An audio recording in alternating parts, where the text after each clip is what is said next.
हे बघा, ही परिस्थिती कोण कुणावर आरोप करत ही नाहीये.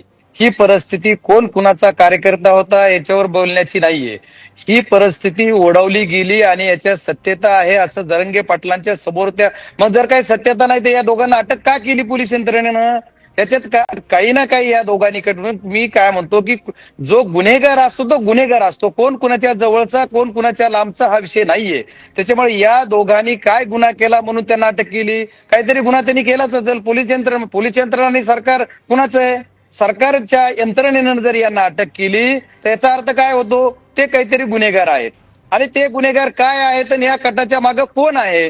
तर आदरणीय मनोजदादांनी सांगितलं की जे कोणी व्यक्ती आहेत त्यांची सुद्धा चौकशी. त्यांनी त्यांच्या प्रेसमध्ये सांगितलं की नार्को टेस्ट करा वगैरे, मॅपिंग करा, या सर्व गोष्टी त्यांनी सांगितल्या. मी म्हणतो होऊन जाऊ देत नाही, एकदा करूनच टाका, काय फरक पडणार आहे? त्यांची तशी मागणी. ते म्हणले स्वतः वकील लावतो मी, करून घेतो. तर त्यांनी वकील लावा, कोर्टाची परवानगी घ्यावी त्यांच्या पक्षाने. आणि समजा विषय राजकारणावर आला, कुणीतरी बोलताना आपल्याकडनंच बोलला जातोय की राजकारणाचा नेरेटिव्ह सेट करण्यासाठी हा प्रकार आहे. तर मला असं वाटतं की मनोजदादा जरांगे पाटील कुठल्या निवडणुकीच्या भानगडीत आता पडलेले नाहीत.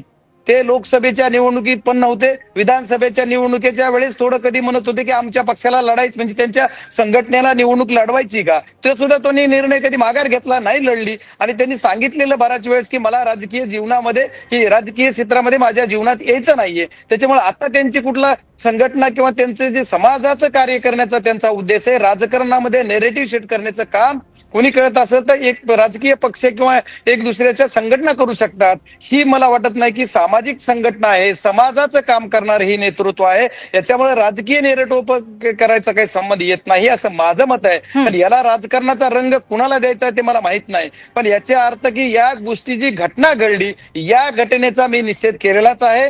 आणि या घटनेची चौकशीची मागणी मी पहिल्यांदा केली ज्याचे मला घटना समोर आली तसे. आणि माझं थोडक्यात माझं म्हणणं एकच आहे की ज्याने समजा ही घटना केली का नाही. आता हे भागवतराव आमचे काय म्हणतात, कर नाही त्याला डर नाही. आमचं तेच म्हणणं आहे ना, कर नाही त्याला डर नाहीच आहे. आम्ही कुठं म्हणतो ते सिद्ध होईलच ना. पण जे काही प्रथमदर्शी समोर आलेलं आहे त्याच्यामध्ये त्यांच्याकडे जे काही एव्हिडन्स आले त्याच्यावर त्यांनी ते बोललेले आहेत.